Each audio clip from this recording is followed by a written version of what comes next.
अभी जो कश्मीर में चुनाव होने वाले हैं, कश्मीर में अभी चुनाव होने वाले हैं और वहाँ की जो पूर्व में टेररिस्ट की गतिविधियाँ थी, तो उसके बाद में अब 5 साल हो गए लगभग चुनाव हुए, उस पर आप बताइए क्या रहेगा। मेरा एक ही सवाल है पॉलिटिकल पार्टी, 370 धारा हटी, आतंकवाद समाप्त हुआ, फिर आतंकवाद कब पनपा, नए चुनाव हुए मेंबर पार्लियामेंट के, जब राष्ट्रपति भवन में शपथ ली गई नरेंद्र मोदी जी की तरफ से, 2 घंटे के अंदर अंदर लखनऊ की बस वहां मत्था टेकने जा रही थी श्रद्धालुओं के गोलियों से भून डाला। क्यों, क्या कारण? पाकिस्तान ISIS समझ चुका, कोई कमजोर को बढ़ गया, कोई जीत गया, को हार गया। अब पार्लियामेंट के अंदर सवाल उठाने वाले बहुत होंगे, पार्लियामेंट के अंदर ऐसे सवाल उठाए जाएंगे जिससे ISI, जिससे पाकिस्तान की वो ताकत, वो शक्तियां जो भारत को कमजोर करना चाहती हैं, उनको बल मिलेगा। वो बल मिला। और अब ये कहा जा रहा है कई राजनीतिक पॉलिटिकल पार्टियों से कि वक्त आया तो 370 धारा फिर लगा देंगे।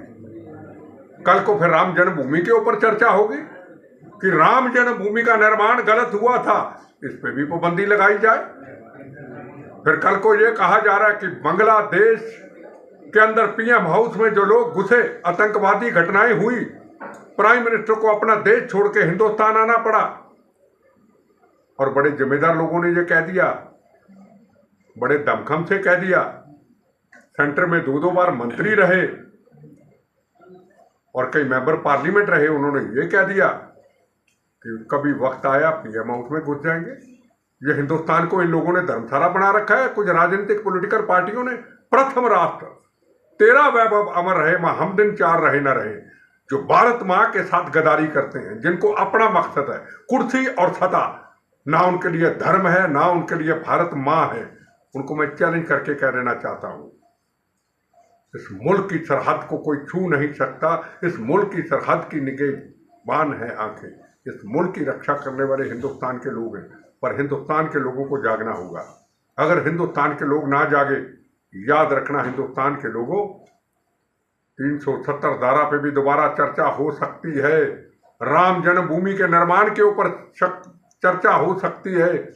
धर्म और राष्ट्र और देश की संस्कृति जहां कमजोर हो जाती है, वो राष्ट्र कभी आगे नहीं बढ़ता।